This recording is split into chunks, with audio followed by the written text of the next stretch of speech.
बोलो भक्त और भगवान की जय, सभी संतों की जय, सभी भक्तों की जय। मेरे जगत गुरु श्री रामभद्राचार्य जी महाराज की जय। पिछले एपिसोड में आपने श्री शंकराचार्य जी की कथा सुनी। अब आप श्री नामदेव जी की कथा सुनेंगे। बोलो श्री नामदेव जी महाराज की जय।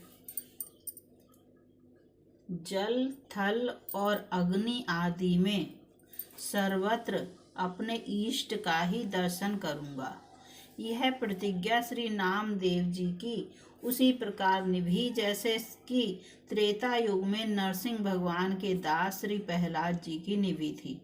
बचपन में ही उनके हाथ से विट्ठल नाथ भगवान ने दूध पिया। एक मरी हुई गाय को आपने जीवित करके असुर यवनों को अपने भजन बल का परिचय दिया। फिर उस यवन राजा के द्वारा दी गई सैया को नदी के अथाह जल में डाल दिया। उसके आग्रह पर उसी तरह की अनेक सैयाएं निकाल कर दिखा दी। पंढरपुर में पंढरीनाथ भगवान के मंदिर का द्वार उलटकर आपकी ओर हो गया। इस चमत्कार को देखकर मंदिर के पुजारी सभी श्रोत्रिय ब्राह्मण लोग संकुचित होकर लज्जित हो गए। प्रेम के प्रभाव से पंढरनाथ भगवान आपके पीछे पीछे चलने वाले सेवक की तरह कार्य करते थे। आग से जल जाने पर अपने हाथों से भगवान ने आपका छप्पर छाया। नामदेव जी के जन्म की दिव्य घटना। खंड खंड में नामदेव जी के जन्म की घटना इस प्रकार है।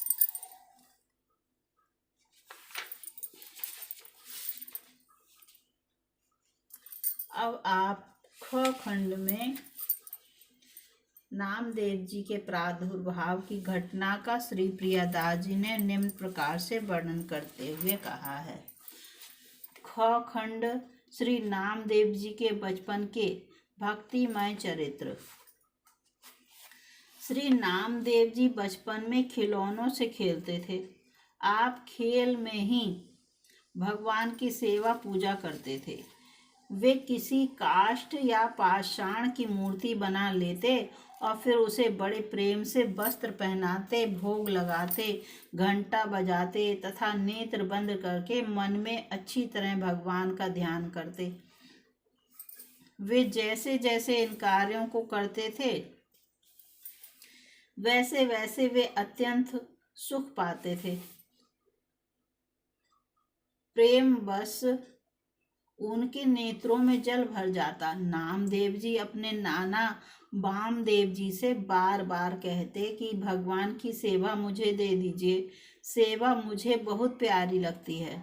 इस प्रकार नामदेव जी ने बार बार कहा। कुछ समय बाद वामदेव जी ने नामदेव जी से कहा कि मैं एक गांव को जाऊंगा और 3 दिन में लौट आऊंगा। तब तक तुम भगवान की सेवा करना और भगवान को दूध पिलाना, स्वयं मत पी जाना। यदि अच्छी प्रकार से 3 दिन सेवा करोगे तो तुम्हें ही सेवा सौंप दी जाएगी। श्री नामदेव जी के हृदय में सेवा प्राप्त करने की लालसा बढ़ी। वे नाना जी से बार बार पूछते कि अभी आप गए नहीं। एक दिन नाना जी के बाहर गांव जाने का समय आ गया। वे चले गए। नामदेव जी ने अच्छी तरह देखभाल कर कड़ाही में 2 सेर दूध डाला और मन में निश्चय किया कि दूध को औटाकर अति उत्तम बनाऊं, जिससे प्रसन्न होकर प्रभु पी लें। श्री नामदेव जी के हृदय में प्रेम की बड़ी भारी उमंग थी। उन्हें चिंता भी थी कि सेवा में कोई त्रुटि न हो जाए।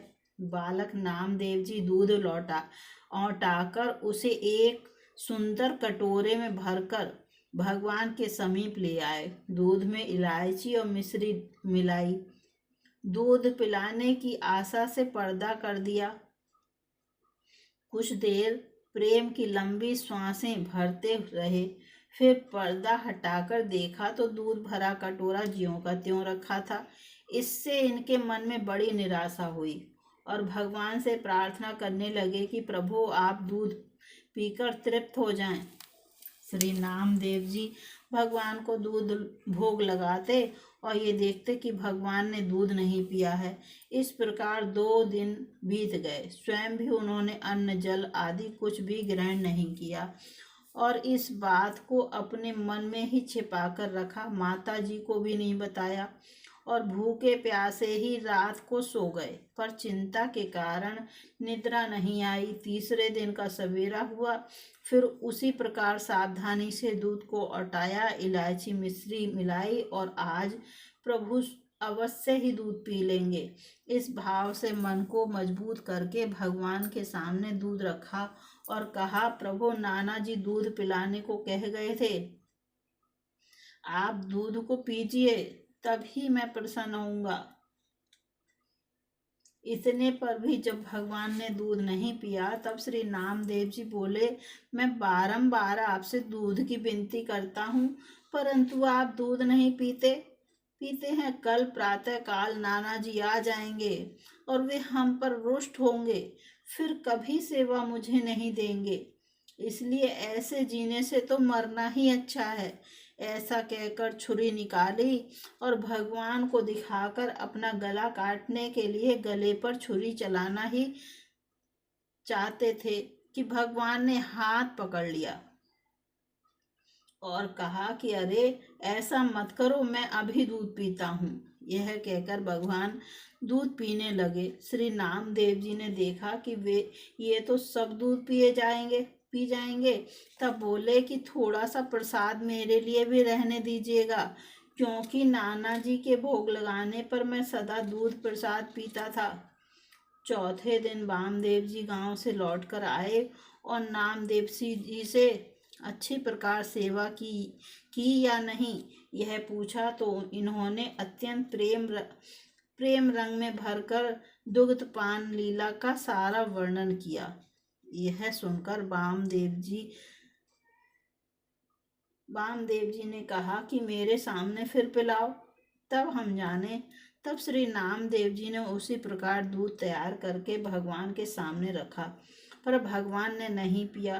तब अड़ गए। उसी प्रकार छुरी निकालकर गला काटने को तैयार हो गए कि कल पीकर आज नाना जी के सामने मुझे झूठा बनाना चाहते हो।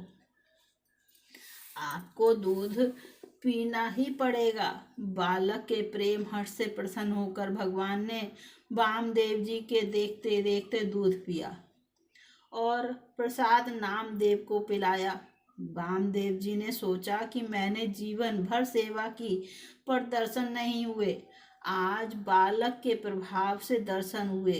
इस प्रसंग के द्वारा भगवान ने यह दिखला दिया कि मैं भक्त के बस में होकर उसके प्रेम के कारण अर्पित भोग को ग्रहण करता हूँ। श्री प्रियादास जी ने नामदेव जी के इस प्रेम भाव का वर्णन निम्न कवित्तों में किया है। अब आप गौखंड की श्री नामदेव जी की भगवत भक्ति और गौ भक्ति का प्रसंग सुनेंगे। एक बार मुसलमानों के राजा सिकंदर लोदी ने श्री नामदेव जी को बुलाकर कहा कि आप साहब से मिले हैं, उनका दर्शन करते रहते हैं, ऐसा मैंने सुना है, तो हमें भी साहब से मिला दीजिए और कुछ विचित्र चमत्कार दिखलाइए। श्री नामदेव जी ने कहा कि यदि हमने कोई शक्ति या चमत्कार होता तो फिर खाने के लिए दिन भर धंधा ही क्यों करते। किसी प्रकार दिन भर धंधा सिलाई छपाई करने से जो भी कुछ मिल जाता है उसे संतों के साथ बांटकर खाता हूँ। उन्हीं संतों की सेवा के प्रताप से लोग मुझे भक्त कहते हैं और दूर दूर तक मेरा नाम फैल गया है। तभी आपने भी हमें यहाँ आप अपने दरबार में बुलाया है। यह सुनकर बादशाह ने कहा, आप इस मरी हुई गाय को जीवित कर दीजिए और अपने घर को जाइए, नहीं तो कारागार में रहना पड़ेगा, क्योंकि तुम झूठे भगत बनकर लोगों को ठगते हो। तब आपने सहज स्वभाव से एक प्रार्थना का पद गाकर गाय को जीवित कर दिया और प्रभु कृपा का अनुभव करके सुखी हुए। यह देखकर बादशाह अति प्रसन्न हुआ और श्री नामदेव जी के चरणों में पड़ गया। यह विचित्र चमत्कार देखकर बादशाह ने श्री नामदेव जी से कहा कि आप कृपा करके कोई देश या गांव ले लीजिए, जिससे मेरा भी कुछ नाम हो जाए। आपने उत्तर दिया कि हमें कुछ भी नहीं चाहिए। फिर बादशाह ने एक मणि जड़ित सैया आपको दी। श्री नामदेव जी उसे अपने सिर पर रखकर चलने लगे। तब उसने कहा कि 10-20 आदमी मैं आपके साथ भेजता हूँ, वे इस पलंग को ले जाएंगे और आपके निवास स्थान तक पहुंचा देंगे। आपने बिल्कुल मना कर दिया और कहा कि यह भगवान के शयन का पलंग है, मैं उनका सेवक हूँ, अतः मुझे ही अपने सिर पर रखकर ले जाना चाहिए। फिर भी बादशाह ने कुछ रक्षक भेजे। आगे आपने विचारा कि यह मूल्यवान वस्तु है, इससे अनेक संकट आ सकते हैं, भजन में बाधा हो सकती है। इस कारण मार्ग में यमुना नदी के अथाह जल में उस पलंग को डाल दिया। राजा को इसकी सूचना मिली तो वह चौंक कर आश्चर्य में पड़ गया। सिपाहियों से कहा, उन्हें शीघ्र बुला कर लाओ। श्री नामदेव जी फिर आए और बोले कि अब क्यों बुलाया?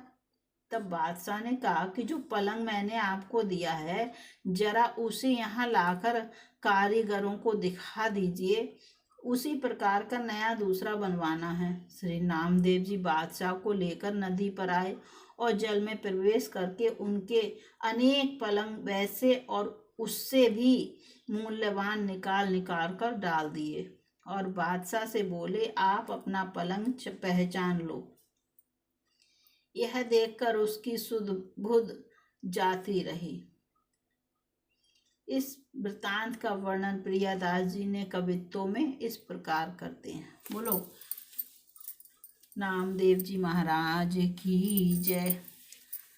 अब आप नामदेव जी की भक्ति का महात्म्य सुनेंगे घ खंड में। बोलो भक्त और भगवान की जय। ये एपिसोड ज़्यादा लंबा हो जाएगा नामदेव जी का, इसलिए मैं आपको नामदेव जी के घ खंड की कथा, नामदेव जी की भक्ति का महात्म्य और च खंड, छ खंड, ये सब मैं आपको अगले एपिसोड में सुनाऊंगी। छ खंड तक की कथा है। श्री नामदेव जी द्वारा तुलसी दल और राम नाम की महिमा का प्राकट्य, श्री नामदेव जी की एकादशी व्रत के प्रति निष्ठा, ये सब कथा मैं आपको अगले एपिसोड में कल को सुनाऊंगी। बोलो भक्त और भगवान की जय, सभी संतों की जय। मेरे गुरुदेव जगत गुरु श्री रामभद्राचार्य जी महाराज की जय।